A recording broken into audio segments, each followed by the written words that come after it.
Hi hello ನಮಸ್ತೆ. ನಾನಿವತ್ತು ಪುಷ್ಪ 2 movie ಕಥೆಯನ್ನು ಹೇಳ್ತಾ ಇದ್ದೀನಿ. ಮೂವಿ ಸ್ಟಾರ್ಟಿಂಗ್ನಲ್ಲಿ ಜಪಾನ್ನ ತೋರಿಸ್ತಾರೆ. ಅಲ್ಲಿ ಫೋರ್ಟಲ್ಲಿ ಕಂಟೈನರ್ಸ್ ಬಂದು ನಿಂತಿರ್ತವೆ. ಅದರಲ್ಲಿ ರಕ್ತಚಂದನದ ಮರದ ತುಂಡುಗಳಿರ್ತವೆ. ಸೊ ಪುಷ್ಪ ಕೂಡ ಅಲ್ಲಿ ಇರ್ತಾರೆ. ಜಪಾನಿನ ಸ್ವಲ್ಪ ಜನ ಪುಷ್ಪನ ಉಲ್ಟಾ ನೇತಾಕಿದ್ದಾರೆ. ಆ ಜಪಾನಿಗಳು ಮರದ ತುಂಡುಗಳನ್ನು ಬೈ ಮಾಡಿದ್ದಾರೆ, ಬಟ್ ಪುಷ್ಪಗೆ ಪೇಮೆಂಟ್ ಮಾಡಿರೋಲ್ಲ. ಸೊ ಈ ಮ್ಯಾಟ್ರನ್ನ ಸಾಲ್ವ್ ಮಾಡೋದಕ್ಕೆ ಪುಷ್ಪ ಜಪಾನಿಗೆ ಬಂದಿದ್ದಾನೆ. ಆಗ ಪುಷ್ಪ ಒಂದು ಅಲ್ಟಿಮೇಟ್ ಫೈಟ್ ಮಾಡ್ತಿರ್ತಾನೆ. ಇನ್ನೇನು ಫೈಟ್ ಮುಗೀತು ಅನ್ನೋ ಅಷ್ಟರಲ್ಲಿ ಪುಷ್ಪನ ಎದೆಗೆ ಯಾರೋ ಅಲ್ಲಿರೋನೊಬ್ಬ ಗುಂಡು ಹಾರಿಸ್ಬಿಡ್ತಾನೆ. ಆಗ ಪುಷ್ಪ ಸಮುದ್ರದೊಳಗಡೆ ಬಿದ್ದುಬಿಡ್ತಾನೆ. ಹಾಗೆ ಒಂದು ಪುಷ್ಪನ ಫ್ಲ್ಯಾಶ್ ಬ್ಯಾಕ್ನ ತೋರಿಸ್ತಾರೆ. ಅಲ್ಲಿ ಸ್ವಲ್ಪ ಜನ ಹುಡುಗರು ಕ್ರಿಕೆಟ್ ಆಡ್ತಿರ್ತಾರೆ. ಬಾಲ್ ಬಂದು ನದಿ ಒಳಗಡೆ ಬಿದ್ದುಬಿಡುತ್ತೆ. ಸೊ ಸೈಡಲ್ಲಿ ಪುಷ್ಪ ಸುಮ್ಮನೆ ಆಟ ನೋಡ್ತಾ ಕುಳಿತಿದ್ದವನ್ನ ಕರೆದ್ಬಿಟ್ಟು, ನೀನು ಆ ಬಾಲ್ನ ತೊಗೊಂಡು ಬಾ, ನೀನು ವೆಂಕಟರಮಣ ಅವ್ರ ಮಗ ಅಂತ ನಾವು ನಂಬ್ತೀವಿ ಅಂತ ಆ ಮಕ್ಕಳು ಹೇಳ್ತಾರೆ. ಆಗ ಪುಷ್ಪ ನದಿಗೆ ಹಾರಿಬಿಟ್ಟು ಬಾಲ್ನ ಹಿಡಿತಾನೆ. ನೆಕ್ಸ್ಟ್ ಸೀನಲ್ಲಿ ನೋಡಿದ್ರೆ ಗೊತ್ತಾಗುತ್ತೆ ಇದೆಲ್ಲ ಕನಸು ಅಂತ. ಇವಾಗ ಪುಷ್ಪ ಸಿಂಡಿಕೇಟ್ನ ಕಿಂಗ್ ಆಗಿರ್ತಾನೆ. ರಕ್ತಚಂದನದ ಬಿಸ್ನೆಸ್ ತುಂಬ ಚೆನ್ನಾಗಿ ಓಡ್ತಿರುತ್ತೆ.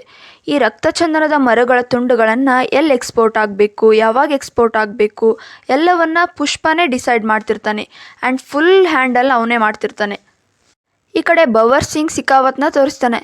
ಇವನು ಮಾತ್ರ ಪುಷ್ಪಗೆ ಫುಲ್ ದುಶ್ಮನಿ ಇರುತ್ತೆ. ಇವನೊಬ್ಬ IPS ಆಫೀಸರ್. ಪುಷ್ಪ ಪಾರ್ಟ್ 1 ಕ್ಲೈಮ್ಯಾಕ್ಸ್ನಲ್ಲಿ ಪುಷ್ಪ ಭವರ್ ಸಿಂಗ್ ಸಿಕಾವತ್ನ ಅವಮಾನ ಮಾಡಿರ್ತಾನೆ. ಸೊ ಆ ರಿವೆಂಜ್ನ ತಗೋಬೇಕು ಅಂತ ಅವನು ಏನು ಬೇಕಾದರೂ ಮಾಡೋಕ್ಕೆ ರೆಡಿ ಇರ್ತಾನೆ. ಅದಕ್ಕೆ ಅವನೊಂದು ಪ್ಲ್ಯಾನ್ ಮಾಡಿ ಪುಷ್ಪ ಕಡೆಯವರು ರಕ್ತಚಂದನದ ಮರ ಕಡಿಯೋಕ್ಕೆ ಹೋದಾಗ ಈ ಭವರ್ ಸಿಂಗ್ ಸಿಕಾವತ್ ಕೂಡ ಅವ್ರ ಜೊತೆ ಕೂಲಿ ಥರ ಹೋಗಿ ಅವರನ್ನೆಲ್ಲ ಅರೆಸ್ಟ್ ಮಾಡ್ತಾನೆ. ಯಾವಾಗಲೂ ಪುಷ್ಪ ಬಚಾವಾಗ್ತಿದ್ದ. ಪೊಲೀಸರ ಕೈಯಿಂದ ಯಾವುದೇ ಎವಿಡೆನ್ಸ್ನ ಬಿಟ್ಕೊಡ್ತಿರೋದಿಲ್ಲ. ಬಟ್ ಈ ಸಲ ರೆಡ್ ಹ್ಯಾಂಡ್ ಆಗಿ ಸಿಕ್ಕಿರೋ ಕೆಲಸಗಾರರನ್ನೆಲ್ಲ ಚೆನ್ನಾಗಿ ಹೊಡೆದು ಸೆಲ್ಗೆ ಹಾಕಿಬಿಡ್ತಾನೆ ಭವರ್ ಸಿಂಗ್ ಸಿಕಾವತ್. ಈಗ ಜೈಲ್ಗೆ ಪುಷ್ಪ ಬರ್ತಾನೆ. ಪುಷ್ಪ ಎಲ್ಲ ಕೆಲಸಗಾರರನ್ನು ಬಿಡಿಸೋಕೆ ಬಂದಿರೋದಿಲ್ಲ. ಅದರಲ್ಲಿ ಸೀನು ಅನ್ನೋವನಿರ್ತಾನೆ. ಅವನ ಮದುವೆ ಅವತ್ತು ರಾತ್ರಿನೇ ಇರುತ್ತೆ. ಅದಕ್ಕೆ ಅವನೊಬ್ಬನ್ನ ಕರ್ಕೊಂಡು ಹೋಗೋಕೆ ಬಂದಿರ್ತಾನೆ. ಸೊ ಅವನ್ನ ಕರ್ಕೊಂಡು ಹೋಗುವಾಗ ನೋಡ್ತಾನೆ ಸೀನು ಮೈ ಮೇಲೆ ತುಂಬ ಗಾಯಗಳಾಗಿರ್ತವೆ. ಆ್ಯಂಡ್ ಬೇರೆ ಕೆಲಸದವ್ರ ಮೇಲೇನೂ ಕೂಡ ಗಾಯ ಆಗಿರ್ತವೆ. ಸೊ ಪುಷ್ಪಗೆ ಅರ್ಥ ಆಗುತ್ತೆ ಆ ಆಫೀಸರ್ ಇವರನ್ನು ಹೊಡೆದಿದ್ದಾನೆ ಅಂತ. ಆಗ ತುಂಬ ಕೋಪದಲ್ಲಿ ಪುಷ್ಪನ ಕಡೆಯವ್ರನ್ನ ಹೊಡೆದ್ರೆ ಪುಷ್ಪನ್ನೇ ಹೊಡೆದಂಗೆ. ಸೊ ಈ ರೀಸನ್ಗೆ ನಾನು ಕಡೆಯವ್ರನ್ನೆಲ್ಲ ಕರ್ಕೊಂಡು ಹೋಗ್ತೀನಿ ಅಂತ ಹೇಳ್ತಾನೆ. ಆಗ ಪೊಲೀಸ್ನವರು ಇವ್ರನ್ನೆಲ್ಲ ಕರ್ಕೊಂಡು ಹೋದರೆ ನಮ್ಮ ಕೆಲಸ ಹೋಗುತ್ತೆ ಅಂತ. ಆಗ ಪುಷ್ಪ ಹೇಳ್ತಾನೆ ಪೊಲೀಸ್ನವ್ರಿಗೆ, ನೀವು ಇವತ್ತಿಂದ ಹಿಡಿದು ರಿಟೈರ್ಮೆಂಟ್ ತನಕ ಎಷ್ಟು ಸಂಬಳ ತಗೊತೀರಲ್ಲ ಅಷ್ಟು ದುಡ್ಡನ್ನ ನಾನು ನಿಮಗೆ ಇವತ್ತೇ ಕೊಡ್ತೀನಿ ಅಂತ ಹೇಳಿ ಮೂಟೆ ಮೂಟೆ ಎತ್ಕೊಟ್ಬಿಡ್ತಾನೆ. ಎಲ್ಲ ಪೊಲೀಸ್ನವ್ರನ್ನೂ ಖರೀದಿ ಮಾಡಿಬಿಡ್ತಾನೆ. ಇದಾದಮೇಲೆ ಸಿಕಾವತ್ ಸ್ಟೇಷನ್ಗೆ ಬರ್ತಾನೆ. ಅಲ್ಲಿ ಯಾವ ಪೊಲೀಸ್ನವರು ಇರೋದಿಲ್ಲ. ಪುಷ್ಪ ಎಲ್ಲರನ್ನು ಖರೀದಿ ಮಾಡಿಬಿಟ್ಟಿದ್ದಾನೆ ಅನ್ನೋ ವಿಷಯ ಗೊತ್ತಾಗ್ಬಿಡುತ್ತೆ. ಸೊ ಹೇಗಾದರೂ ಮಾಡಿ ಪುಷ್ಪನ ಹಿಡಿದು ಅವನಿಗೆ ಅವಮಾನ ಮಾಡಬೇಕು ಅಂತ ಹೊಂಚಾಕ್ತಿರ್ತಾನೆ. ಈ ಕಡೆ ಪುಷ್ಪ ತನ್ನ ಜೊತೆ ಕೆಲಸ ಮಾಡ್ತಿರೋರ್ನೆಲ್ಲ ತುಂಬ ಚೆನ್ನಾಗಿ ನೋಡ್ಕೊತಿರ್ತಾನೆ. ಆ್ಯಂಡ್ ಅವ್ನ ಹೆಂಡತಿ ಶ್ರೀವಲ್ಲಿನಂತರೂ ತುಂಬಾ ಪ್ರೀತಿ ಮಾಡ್ತಿರ್ತಾನೆ. ಅವಳು ಏನೇ ಕೇಳಿದ್ರು ಅದನ್ನ ಮಾಡ್ತಿರ್ತಾನೆ. ಸೀನ್ನ ಕಟ್ ಮಾಡಿದರೆ ಶ್ರೀವಲ್ಲಿ ದೇವಸ್ಥಾನಕ್ಕೆ ಪೂಜೆಗೆ ಅಂತ ಬಂದಿರ್ತಾಳೆ. ಸೊ ಅಲ್ಲಿ ಪುಷ್ಪನ ಬ್ರದರ್ ಸಿಗ್ತಾನೆ ಮೋಹನ್. ಶ್ರೀವಲ್ಲಿಗೆ ಹೇಳ್ತಾನೆ, ನೀನೇನೋ ಪೂಜೆ ಮಾಡಿಸ್ಕೊಂಡು ಹೋಗ್ತಿದೀಯಾ, ಬಟ್ ನಿಮಗೆ ಯಾವುದೇ ಆದಂಥ ಮನೆತನದ ಹೆಸರು ಗೋತ್ರ ಯಾವುದೂ ಇಲ್ಲ ಅಂತ ಹೇಳಿ ಜನಗಳ ಮುಂದೆ ಅವಮಾನ ಮಾಡಿಬಿಡ್ತಾನೆ. ಆಗ ಶ್ರೀವಲ್ಲಿ ಹೇಳ್ತಾಳೆ, ಪುಷ್ಪ ದೇವ್ರಿದ್ದಂಗೆ, ದೇವ್ರ ಹೆಸರಲ್ಲೇ ಅರ್ಚನೆ ಮಾಡಿ ಸ್ವಾಮಿ ಅಂತ ಹೇಳಿ ಪೂಜೆ ಮಾಡಿಸ್ಕೊಂಡು ಹೊರಡ್ತಾಳೆ. ನೆಕ್ಸ್ಟ್ ಸೀನಲ್ಲಿ ಪುಷ್ಪ CMನ ಮೀಟ್ ಆಗೋಕ್ಕೆ ಹೊರಡ್ತಿರ್ತಾನೆ. ಆಗ ಶ್ರೀವಲ್ಲಿ ಹೇಳ್ತಾಳೆ, ನೀನು CM ಜೊತೆ ಒಂದು ಫೋಟೋನ ತೆಗೆಸ್ಕೊಂಡು ಬಾ, ಆ ಫೋಟೋನ ಫ್ರೇಮ್ ಮಾಡಿಸಿ ನಮ್ಮ ಮನೆಯಲ್ಲಿ ಹಾಕೋಣ ಅಂತ ಹೇಳಿ ಕಳಿಸ್ತಾಳೆ.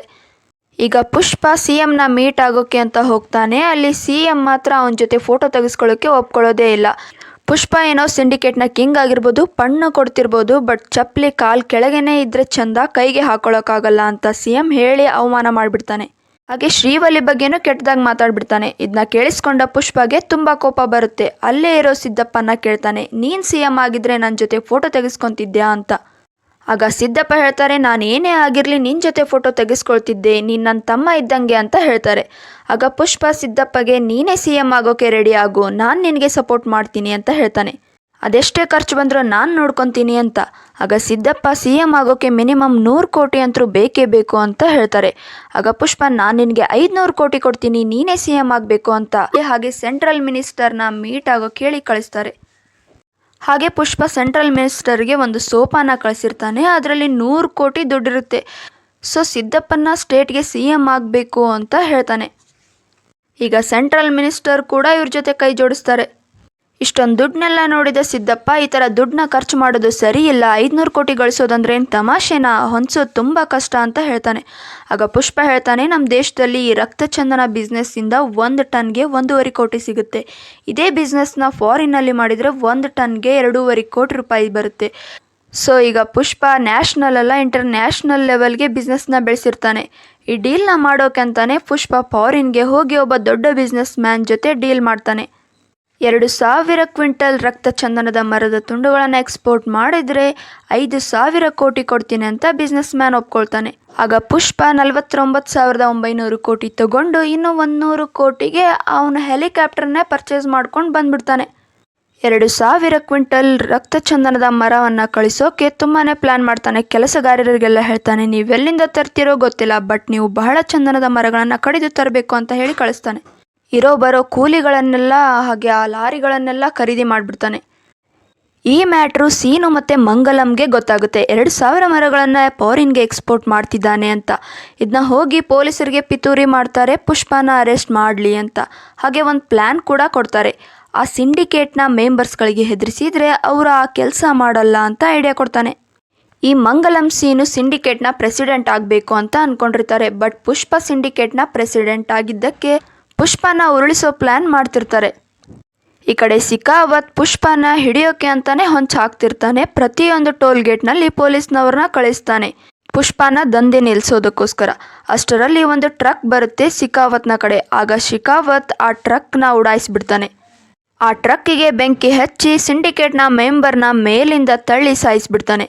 ಬಿಕಾಸ್ ಹೆದರಿಸಿದರೆ ಇವ್ರ್ಯಾರು ಬಗ್ಗೋಲ್ಲ, ಸೊ ಸಾಯಿಸಿದರೆ ಭಯ ಹುಟ್ಟುತ್ತೆ ನನ್ನ ಮೇಲೆ ಅಂತ.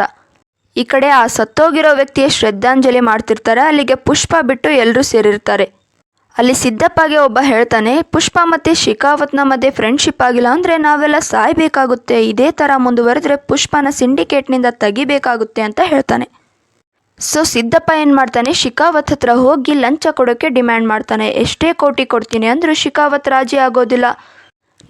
ನಾನು ಪುಷ್ಪನ ಸುಮ್ಮನೆ ಬಿಡೋದಿಲ್ಲ, ಅವನು ನನ್ನ ಅವಮಾನ ಮಾಡಿದ್ದಾನೆ, ನಾನು ಮಾತ್ರ ತೀರಿಸ್ಕೊಳ್ಳದೆ ಬಿಡೋದಿಲ್ಲ ಅಂತಾನೆ. ಆಗ ಸಿದ್ದಪ್ಪ ಅವನ ಕಡೆಯಿಂದ ಕ್ಷಮೆ ಕೇಳಿಸ್ತೀನಿ ಅಂದಾಗ ಶಿಖಾವತ್ ಒಪ್ಕೊಳ್ತಾನೆ.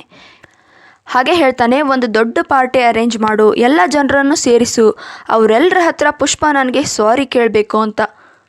ಈ ಕಡೆ ಸಿದ್ದಪ್ಪ ಪಾರ್ಟಿ ಅರೇಂಜ್ ಮಾಡಿರ್ತಾನೆ. ಎಲ್ಲರೂ ಅಲ್ಲಿ ಸೇರಿದ್ದಾರೆ. ಎಲ್ಲರೂ ಪುಷ್ಪ ಸಾರಿ ಕೇಳ್ತಾನೋ ಇಲ್ವೋ ಅಂತ ಕ್ಯೂರಿಯಾಸಿಟಿಯಿಂದ ಕಾಯ್ತಿದ್ದಾರೆ. ಬಿಕಾಸ್ ಪುಷ್ಪ ಇವತ್ತಿನವರೆಗೂ ಯಾರ ಹತ್ರನೂ ಬಗ್ಗಿಲ್ಲ.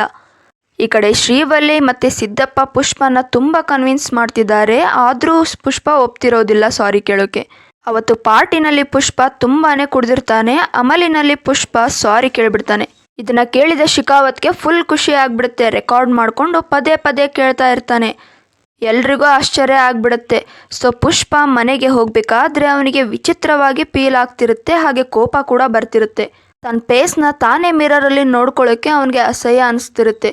ಸೊ ಆಗ ಕಾರ್ನ ತಿರುಗಿಸ್ಕೊಂಡು ಮತ್ತೆ ಪಾರ್ಟಿ ಹಾಲ್ಗೆ ಹೋಗಿ ಶಿಖಾವತ್ನ ಕಾರ್ಗೆ ಸ್ಪೀಡಾಗಿ ಬಂದು ಡಿಕ್ಕಿ ಹೊಡಿತಾನೆ. ಆ ಕಾರ್ನಲ್ಲಿದ್ದ ಶಿಖಾವತ್ ಈಗ ಸ್ವಿಮ್ಮಿಂಗ್ ಪೂಲ್ನಲ್ಲಿ ಹಾರಿ ಬಿದ್ದುಬಿಡ್ತಾನೆ. ಪುಷ್ಪ ಅದೇ ಸ್ವಿಮ್ಮಿಂಗ್ ಪೂಲ್ನಲ್ಲಿ ರಿಸಸ್ ಮಾಡಿಬಿಡ್ತಾನೆ. ಆಗ ಪುಷ್ಪ ಶಿಖಾವತ್ಗೆ ಹೇಳ್ತಾನೆ, ಪುಷ್ಪ ಒಂದು ಬ್ರ್ಯಾಂಡು, ಯಾರ ಮುಂದೆನೂ ಬಗ್ಗೋದಿಲ್ಲ ಅಂತ ಓಪನ್ ಚಾಲೆಂಜ್ ಮಾಡ್ತಾನೆ. 2,000 ಟನ್ ಮರನ ನಾನು ಎಕ್ಸ್ಪೋರ್ಟ್ ಮಾಡೇ ಮಾಡ್ತೀನಿ, ಅದರಲ್ಲಿ ನಿನಗೊಂದು ತುಂಡನ್ನು ಬಿಡೋದಿಲ್ಲ ಅಂತ. ನಾನೇನಾದರೂ ಬಿಟ್ಟರೆ ಲೈಫ್ ಟೈಮ್ ಕೂಲಿ ಕೆಲಸ ಮಾಡ್ತೀನಿ ಅಂತ ಹೇಳಿ ಆವಾಜ್ ಹಾಕಿ ದಮ್ ಇದ್ರೆ ಹಿಡಿ ಅಂತ ಹೇಳ್ತಾನೆ. ಈಗ ಶಿಖಾವತ್ಗೆ ಮತ್ತೆ ಅವಮಾನ ಆಗುತ್ತೆ. ತುಂಬ ಕೋಪ ಕೂಡ ಬರುತ್ತೆ. ಪುಷ್ಪನ ಹೇಗಾದರೂ ಮಾಡಿ ಸಿಗಾಕ್ಸ್ಬೇಕು ಅಂತ ಅಲರ್ಟ್ ಆಗಿರ್ತಾನೆ. ಎಲ್ಲ ರಸ್ತೆಗಳಲ್ಲೂ ಪೊಲೀಸರನ್ನ ನಿಲ್ಲಿಸ್ತಾನೆ. ಪುಷ್ಪನ ಯಾವ ಗಾಡಿನೂ ಮಿಸ್ ಆಗಿ ಕೂಡ ಹೋಗಬಾರ್ದು ಅಂತ. ನೆಕ್ಸ್ಟ್ ಸೀನಲ್ಲಿ ಒಂದು ಬ್ರಿಡ್ಜ್ ಕೆಳಗಡೆ ನದಿ ಒಣಗಿ ಹೋಗಿರುತ್ತೆ. ಆ ದಾರಿಯಲ್ಲಿ ಪುಷ್ಪ ರಕ್ತಚಂದನದ ಮರದ ತುಂಡುಗಳನ್ನು ಸಾಗಿಸ್ತಿದ್ದಾನೆ ಅಂತ ಡೌಟ್ ಪಡ್ತಾನೆ. ಆಗ ಎಲ್ಲ ಟ್ರಕ್ಗಳು ಆ ನದಿ ಮುಖಾಂತರ ಬರ್ತಿದ್ದಾವೆ ಅನ್ನೋದು ಶಿಖಾವತ್ಗೆ ಗೊತ್ತಾಗ್ಬಿಡುತ್ತೆ. ಯಾವ ಪೊಲೀಸರಿಗೂ ಹಿಡಿಯೋಕೆ ಆಗೋದಿಲ್ಲ. ಶಿಖಾವತ್ ಟ್ರಕ್ಗಳನ್ನೆಲ್ಲ ನಿಲ್ಸೋಕ್ಕೋಸ್ಕರ ಅದೇ ದಾರಿನಲ್ಲಿ ಬರ್ತಾ ಇರ್ತಕ್ಕಂಥ ಎತ್ತಿನ ಗಾಡಿಗಳನ್ನೆಲ್ಲ ತಂದು ಅಡ್ಡ ನಿಲ್ಲಿಸ್ಬಿಟ್ಟು ಗನ್ ತಗೊಂಡು ಫೈರ್ ಮಾಡ್ತಾನೆ. ಆಗ ಪುಷ್ಪ ಕಡೆಯವರು ಪುಷ್ಪಗೆ ಹೇಳ್ತಾರೆ, ಅದಕ್ಕೆ ಪುಷ್ಪ, ನೀವು ಟ್ರಕ್ಗಳನ್ನು ಅಲ್ಲೇ ಬಿಟ್ಟು ಎಗರಿ ಬನ್ನಿ, ಡ್ರೈವರ್ಗಳ ಜೀವ ಮುಖ್ಯ ನನಗೆ ಅಂತ ಹೇಳ್ತಾರೆ. ಎಲ್ಲರೂ ಅಲ್ಲಿಂದ ಎಸ್ಕೇಪ್ ಆಗಿಬಿಡ್ತಾರೆ. ಆಗ ಶಿಖಾವತ್ ಎಲ್ಲ ಟ್ರಕ್ಗಳನ್ನು ಸೀಸ್ ಮಾಡ್ತಾನೆ. ಜೊತೆಗೆ ರಕ್ತಚಂದನದ ಮರಗಳು ಕೂಡ ಸೀಸ್ ಆಗುತ್ತವೆ. ಈಗ ಸಿಕಾವತ್ ಮಂಗಲಂ ಸೀನು ಎಲ್ಲ ಫುಲ್ ಪಾರ್ಟಿ ಮಾಡ್ಕೊಂಡು ಖುಷಿಯಾಗಿ ಪಾರ್ಟಿ ಮಾಡ್ತಿರ್ತಾರೆ. ಆಗ ಮಂಗಲಂಗೆ ಗೊತ್ತಾಗುತ್ತೆ ಸೀಸ್ ಮಾಡಿರೋ ಅಂಥದ್ದು ಯಾವುದು ರಕ್ತಚಂದನದ ಮರ ಅಲ್ಲ, ಯಾವುದೋ ಅದೇ ತರಹದ ಬೇರೆ ಮರ ಅಂತ. ಬಟ್ ಪುಷ್ಪ ಮಾಸ್ಟರ್ ಪ್ಲಾನ್ ಮಾಡಿ ಎತ್ತಿನ ಗಾಡಿಗಳನ್ನೆಲ್ಲ ರಕ್ತಚಂದನದ ಮರದಿಂದ ಮಾಡಿ ಬಣ್ಣ ಬೆಳೆದು ಸಾಗಿಸ್ಬಿಡ್ತಾನೆ ಶಿಕಾವತ್ನ ಯಾಮರ್ಸಿ. ಆಲ್ರೆಡಿ ಶಿಕಾವತ್ ನ್ಯೂಸ್ ಚಾನಲ್ ಅವ್ರ ಹತ್ರ ನಾನು ಆಲ್ರೆಡಿ ರಕ್ತಚಂದನದ ಮರಗಳನ್ನು ಹಿಡಿದು ಹಾಕಿದ್ದೀನಿ ಅಂತ ಅನೌನ್ಸ್ ಮಾಡಿಬಿಟ್ಟಿರ್ತಾನೆ. ಈಗ ಶಿಕಾವತ್ ಮತ್ತೊಂದು ಪ್ಲ್ಯಾನ್ ಮಾಡ್ತಾನೆ. ಈ ಸರಕು ಚೆನ್ನೈಗೆ ಹೋಗಿದೆ, ಚೀನಾಗೆ ಅಲ್ಲ, ಅಲ್ಲಿ ಹಿಡಿತೀನಿ ಅಂತ ಪ್ಲ್ಯಾನ್ ಮಾಡ್ತಾನೆ. ಪುಷ್ಪ ಅದಕ್ಕೆ ಒಂದು ಕೂದಲನ್ನು ಕಿತ್ಕೊಳ್ಳೋಕೆ ಆಗಲ್ಲ ಅಂತ ಹೇಳಿ ಹೊರಡ್ತಾನೆ. ಪೊಲೀಸರು ಒಂದು ಎತ್ತಿನ ಗಾಡಿಯನ್ನು ತೊಗೊಂಡು ಬಂದಿರ್ತಾರೆ. ಅದನ್ನು ತೋರಿಸಿ ಶಿಕಾವತ್ ಒಂದು ಮರದ ತುಂಡು ಹಿಡಿದ್ರೂ ಕೂಲಿಗೆ ಹೋಗ್ತೀನಿ ಅಂತ ಹೇಳಿದ್ದೆಲ್ಲ, ಸೊ ಈಗ ಹೋಗು ಕೂಲಿಗೆ ಅಂತ ಪುಷ್ಪಗೆ ಹೇಳ್ತಾರೆ. ಆದರೆ ಪುಷ್ಪ ವೈಲ್ಡ್ ಫೈರ್ ಅಂತ ಆ ಗಾಡಿನೇ ಬ್ಲಾಸ್ಟ್ ಮಾಡಿಬಿಡ್ತಾನೆ. ನೆಕ್ಸ್ಟ್ ಸೀನಲ್ಲಿ ಊರಲ್ಲಿ ದೊಡ್ಡ ಜಾತ್ರೆ ನಡೀತಿರುತ್ತೆ. ದೇವಿ ಪೂಜೆಗೆ ಪುಷ್ಪ ಶ್ರೀವಲ್ಲಿ ಬಂದಾಗ ಶ್ರೀವಲ್ಲಿ ತಲೆ ಸುತ್ತಿ ಬೀಳ್ತಾಳೆ. ಆಗ ಅವಳು ಪ್ರೆಗ್ನೆಂಟ್ ಆಗಿರ್ತಾಳೆ. ಈ ವಿಷಯ ತಿಳಿದ ಪುಷ್ಪ ಹೆಣ್ಣನ ವೇಷ ಹಾಕ್ಕೊಂಡು ದೇವಿ ಹತ್ರ ಹೆಣ್ಮಗು ಆಗಲಿ ಅಂತ ಕೋರ್ಕೊಂಡು ಕುಣಿತಾನೆ. ಬಿಕಾಸ್ ಗಂಡ್ಮಗು ಹುಟ್ಟಿದ್ರೆ ಮನ್ತನದ ಹೆಸರು ಕೊಡೋಕೆ ಆಗೋಲ್ಲ ಅಂತ. ಎಲ್ಲರೂ ಖುಷಿಯಾಗಿ ಡ್ಯಾನ್ಸ್ ಮಾಡ್ತಿರ್ತಾರೆ. ಈ ಕಡೆ ಜಾತ್ರೆಯಲ್ಲಿ ಕೆಲವೊಂದು ಪೋಲಿ ಪುಂಡರೆಲ್ಲ ಹುಡುಗಿರನ್ನ ಚುಡಾಯಿಸ್ತಿರ್ತಾರೆ. ಆಗ ಪುಷ್ಪನ ಅಣ್ಣನ ಮಗಳು ಕಾವೇರಿನ ರೇಗಿಸ್ತಾರೆ. ಆಗ ಪುಷ್ಪ ಅವರನ್ನೆಲ್ಲ ಹೊಡೆದಾಕ್ತಾನೆ. ಆಗ ಮೋಹನ್ ಬಂದು ಮತ್ತೆ ಪುಷ್ಪಗೆ ಅವಮಾನ ಮಾಡ್ತಾನೆ. ಇಂಥ ಒಂದು ಚಾನ್ಸ್ ಇಟ್ಕೊಂಡು ನಮ್ಮ ಮನೆತನಕ್ಕೆ ಸೇರೋಕೆ ನಿನಗೆ ಅವಕಾಶ ನಾವು ಮಾಡಿಕೊಡೋಲ್ಲ ಅಂತ ಅವಮಾನ ಮಾಡಿಬಿಡ್ತಾನೆ. ಇದನ್ನೆಲ್ಲ ಕೇಳಿಸ್ಕೊಂಡು ಶ್ರೀವಲ್ಲಿ ಅವನಿಗೆ ಬಾಯಿಗೆ ಬಂದಂಗೆ ಬೈದ್ಬಿಡ್ತಾಳೆ. ಯಾವನಿಗೆ ಬೇಕು ನಿನ್ನ ಮನೆತನದ ಹೆಸರು ಹಾಗೆ ಹಿಂಗೆ ಅಂತ. ಈಗ ಮೋಹನ ಆ ಪುಡಿ ರೌಡಿಗಳಿಗೆ ಅರ್ಧ ತಲೆ ಬೋಳಿಸಿ ಕತ್ತೆ ಮೇಲೆ ಮೆರವಣಿಗೆ ಮಾಡಿಸ್ಬಿಡ್ತಾನೆ. ಈ ಕಡೆ ಮಂಗಲಂ ಸೀನು ಮತ್ತು ಶಿಕಾವತ್ CM ಹತ್ರ ಬಂದು ಪುಷ್ಪ ಮತ್ತು ಸಿದ್ದಪ್ಪನ ಮೇಲೆ ಪಿತೂರಿ ಮಾಡ್ತಾರೆ. ಹಾಗೆ ತಮಿಳುನಾಡಿನ CM ಸಪೋರ್ಟ್ ತಗೊಂಡು ಸರಕನ್ನು ಹಿಡಿದು ಹಾಕಬೇಕು ಅಂತ ಪ್ಲ್ಯಾನ್ ಮಾಡ್ತಾರೆ ಶಿಕಾವತ್. ರಾಮೇಶ್ವರಂ ಪೋರ್ಟ್ಗೆ ಬಂದು ಎಲ್ಲ ಕಡೆ ಸರ್ಚ್ ಮಾಡ್ತಾರೆ. ಬಟ್ ಎಲ್ಲೂ ಕೂಡ ರಕ್ತಚಂದನದ ಮರಗಳು ಸಿಗೋದಿಲ್ಲ. ಪುಷ್ಪ ಎಲ್ಲಿ ಮುಚ್ಚಿಟ್ಕೊಂಡು ಸಾಗಿಸ್ತಿದ್ದಾನೆ ಅಂತ ಶಿಕಾವತ್ ತುಂಬಾ ತಲೆ ಕಡಿಸ್ಕೊಂಡು ಹುಡುಕ್ತಾ ಇರ್ತಾರೆ. ಸೊ ಸಮುದ್ರದ ಒಳಗಡೆನೆ ಹಾರಿ ಹುಡ್ಕೋಕೆ ಹೋಗ್ತಾರೆ. ಆಗ ಶಿಪ್ಗಳನ್ನೆಲ್ಲ ಸ್ಟಾರ್ಟ್ ಮಾಡಿ ಶಿಕಾವತ್ನ ಬಲೆ ಹಾಕಿ ಎಲ್ಲ ಎತ್ತಿನ ಗಾಡಿಗಳನ್ನು ಶಿಪ್ಗಳಿಗೆ ಕಟ್ಟಿ ಹಾಕಿ ತೊಗೊಂಡು ಹೊರಡ್ತಾರೆ. ಶಿಕಾವತ್ ಬಲೆಯಿಂದ ತಪ್ಪಿಸ್ಕೊಂಡು ಚೇಸ್ ಮಾಡ್ತಾರೆ. ನಾರ್ಮಲ್ ಬೋಟ್ ತೊಗೊಂಡು ಹೊರಡ್ತಾರೆ. ಬಟ್ ಪುಷ್ಪ ಪ್ಲ್ಯಾನ್ ಮಾಡಿದ ಪ್ರಕಾರ ಶ್ರೀಲಂಕಾದ ಬಾರ್ಡರ್ ದಾಟೋಕ್ಕೆ ಶಿಪ್ ಬೋಟ್ಗಳಿಗೆ ಮಾತ್ರ ಸಾಧ್ಯ. ಸೊ ಶಿಕಾವತ್ ನಾರ್ಮಲ್ ಬೋಟ್ ತೊಗೊಂಡು ಹೊರಡ್ತಾರೆ. ಶ್ರೀಲಂಕಾದ ಬಾರ್ಡರ್ನ ಪುಷ್ಪ ಕಡೆಯವರು ದಾಟ್ಬಿಡ್ತಾರೆ. ಆಗ ಅಲ್ಲಿಗೆ ಪುಷ್ಪ ಹೆಲಿಕಾಪ್ಟರ್ನಲ್ಲಿ ಬಂದು ಎತ್ತಿನ ಬಂಡೆಗಳನ್ನು ತಗೊಂಡು ಎಕ್ಸ್ಪೋರ್ಟ್ ಮಾಡಿಬಿಡ್ತಾನೆ. ಈ ಕಡೆ ನೆಕ್ಸ್ಟ್ ಸೀನಲ್ಲಿ ಸಿದ್ದಪ್ಪನ ಆಲ್ರೆಡಿ CM ಮಾಡಿಬಿಟ್ಟಿರ್ತಾನೆ ಪುಷ್ಪ. ಶ್ರೀವಲೆ ಆಸಿ ಪಟ್ಟಂಗೆ CM ಜೊತೆ ಭರ್ಜರಿಯಾಗಿ ಪುಷ್ಪ ಫೋಟೋ ತೊಗೊತಾನೆ. ನೆಕ್ಸ್ಟ್ ಸೀನಲ್ಲಿ ಶಿಕಾವತ್ ಹಿಡಿದಿರೋ 2000 ಟನ್ ಸಾಂದ್ರ ಮರಗಳು, ಆ ಮರಗಳನ್ನು ಬೇಕಂತ ಗೌರ್ಮೆಂಟ್ನವ್ರಿಗೆ ಗೊತ್ತಾದರೆ ಸಸ್ಪೆನ್ಷನ್ ಮಾಡ್ತಾರೆ ಅಂತ ಎಲ್ಲ ಮರಗಳ ತುಂಡನ್ನು ಬೆಂಕಿ ಹಚ್ಚಿ ಶಿಕಾವತ್ ಕೂಡ ಬೆಂಕಿಗೆ ಬಿದ್ದುಬಿಡ್ತಾರೆ. ಈ ಕಡೆ ಪುಷ್ಪ ಮನೆಗೆ ಮೋಹನನ ಹೆಂಡತಿ ಅಂದರೆ ಪುಷ್ಪನ ಅತ್ತಿಗೆ ಬಂದು ಕಾವೇರಿನ ಯಾರೋ ಕಿಡ್ನಾಪ್ ಮಾಡಿದ್ದಾರೆ, ಹೆಲ್ಪ್ ಮಾಡು ಅಂತ ಪುಷ್ಪ ಹತ್ರ ಬರ್ತಾಳೆ. ವಿಷಯ ಕೇಳಿದ ತಕ್ಷಣ ಪುಷ್ಪ ಗನ್ ತಗೊಂಡು ಹೊರಡ್ತಾನೆ. TV ಶೋನಲ್ಲಿ ಲೈವ್ ಆಗಿ ಯಾರ ಮಗಿನ ಕಿಡ್ನಾಪ್ ಮಾಡಿದಿರೋ ತಂದು ಬಿಡೋಕೆ, ಇಲ್ಲ ಅಂದರೆ ಸಾಯಿಸ್ಬಿಡ್ತೀನಿ ಅಂತ 1 ಗಂಟೆ ಟೈಮ್ ಕೊಡ್ತಾನೆ. ಎಲ್ರಿಗೂ ಹುಡ್ಕೋಕೆ ಹೇಳ್ತಾನೆ. ಎಲ್ಲ ಶಾಪ್ಗಳು, ಟ್ರೈನ್, ಬಸ್ ಎಲ್ಲನೂ ಬಂದ್ ಮಾಡಿಸ್ತಾನೆ. ಇಡೀ ಡಿಸ್ಟ್ರಿಕ್ಟ್ನೇ ಬಂದ್ ಮಾಡಿಸ್ಬಿಡ್ತಾನೆ. ಎಲ್ಲ ಜನಗಳಿಗೂ ಅರ್ಧ ಗಂಟೆ ಟೈಮ್ ಕೊಡ್ತಾನೆ. ಎಲ್ಲರೂ ಹುಡ್ಕೋಕೆ ಹೇಳ್ತಾನೆ. ಎಲ್ಲರೂ ಹುಡುಕ್ತಿರ್ತಾರೆ, ಆದರೆ ಆ ಹುಡುಗಿ ಸಿಗ್ತಿರೋದಿಲ್ಲ. ಈ ಕಡೆ ಕಾವೇರಿನ ಕಿಡ್ನಾಪ್ ಮಾಡಿರೋದು ಬೇರೆ ಯಾರೂ ಅಲ್ಲ, ಜಾತ್ರೆಯಲ್ಲಿ ರೇಗಿಸಿರ್ತಾರಲ್ಲ ಅವರೇ ಕಿಡ್ನಾಪ್ ಮಾಡಿರ್ತಾರೆ. ಅದೂ ಅಲ್ಲದೆ ಅವನು ಸೆಂಟ್ರಲ್ ಮಿನಿಸ್ಟರ್ ತಮ್ಮನ ಮಗ. ಈ ಮ್ಯಾಟ್ರು ಪುಷ್ಪಗೆ ಗೊತ್ತಾಗುತ್ತೆ. ಅವಳಿಗೆ ಏನಾದರೂ ಆದರೆ ಅವನ್ನ ಉಳಿಸೋಲ್ಲ ಅಂತ ಆವಾಜ್ ಬೇರೆ ಹಾಕ್ತಾನೆ. ಈ ಕಡೆ ಸಿದ್ದಪ್ಪ ಮೋಹನ ನಿನ್ನ ತಮ್ಮ ಅಂತ ಒಪ್ಕೊಂಡಿಲ್ಲ, ನೀನು ಯಾಕೆ ರಿಸ್ಕ್ ತೊಗೊತೀಯ ಅಂತಾನೆ. ಬಟ್ ಪುಷ್ಪ ಹೇಳ್ತಾನೆ ಆ ಮಗ ನನ್ನ ಚಿಕ್ಕಪ್ಪ ಅಂತ ಕರೀತಾಳೆ, ನಾನು ಬಂದು ಕಾಪಾಡ್ತೀನಿ ಅಂತ ಕಾಯ್ತಿರ್ತಾಳೆ ಅಂತ. ಸೊ ಸಿದ್ದಪ್ಪ ಹೇಳ್ತಾನೆ ಪ್ರತಾಪ್ ರೆಡ್ಡಿ ಸೆಂಟ್ರಲ್ ಮಿನಿಸ್ಟರು, ಅವರೆಲ್ಲ ಅಂದರೆ ನಾನು ಇಲ್ಲ ನೀನು ಇಲ್ಲ ಅಂತ. ಆದರೆ ಪುಷ್ಪ ಯಾರೇ ಬರಲಿ ನಾನು ಅವನನ್ನು ಸಾಯಿಸ್ಬಿಡ್ತೀನಿ ಅಂತ ಬೈದು ಫೋನ್ ಕಟ್ ಮಾಡ್ತಾನೆ. ಈ ಕಡೆ ಸೆಂಟ್ರಲ್ ಮಿನಿಸ್ಟರ್ನ ತಮ್ಮನ ಮಗ ಪುಷ್ಪಗೆ ಕಾಲ್ ಮಾಡಿ 10 ಕೋಟಿ ತಗೊಂಡು ಒಬ್ಬನೇ ಬರೋಕ್ಕೆ ಹೇಳ್ತಾನೆ. ಆಗ ಪುಷ್ಪ ಹೆಲಿಕಾಪ್ಟರ್ನಲ್ಲಿ ದುಡ್ಡನ್ನ ತಗೊಂಡು ಒಬ್ಬನೇ ಬರ್ತಾನೆ. ಈ ಕಡೆ ಕಿಡ್ನ್ಯಾಪರ್ ಬ್ಲ್ಯಾಕ್ ಮೇಲ್ ಮಾಡಿ ಪುಷ್ಪಗೆ ಹೊಡೆಯೋಕ್ಕೆ ಸ್ಟಾರ್ಟ್ ಮಾಡ್ತಾರೆ. ಪುಷ್ಪ ಮಗಳ ಮೇಲಿರೋ ಸೆಂಟಿಮೆಂಟ್ಗೋಸ್ಕರ ಹೊಡೆಸ್ಕೋತಿರ್ತಾನೆ. ಪುಷ್ಪನ ಕೈ ಕಾಲು ಎಲ್ಲ ಕಟ್ಟಿ ಹಾಕಿ ಚೆನ್ನಾಗಿ ಹೊಡಿತಾರೆ. ಹಾಗೇನೆ ಕಾವೇರಿನ ಎಳ್ಕೊಂಡು ಬಂದು ಅವಳು ಬಟ್ಟೆನ ಹರಿತಿರ್ಬೇಕಾದ್ರೆ ಪುಷ್ಪ ಹಾರಿ ಬಂದು ಎಗರಿ ಅವ್ರನ್ನ ಒಬ್ಬೊಬ್ಬರನ್ನು ಚಿಂದಿ ಉಡಾಯಿಸ್ಬಿಡ್ತಾನೆ.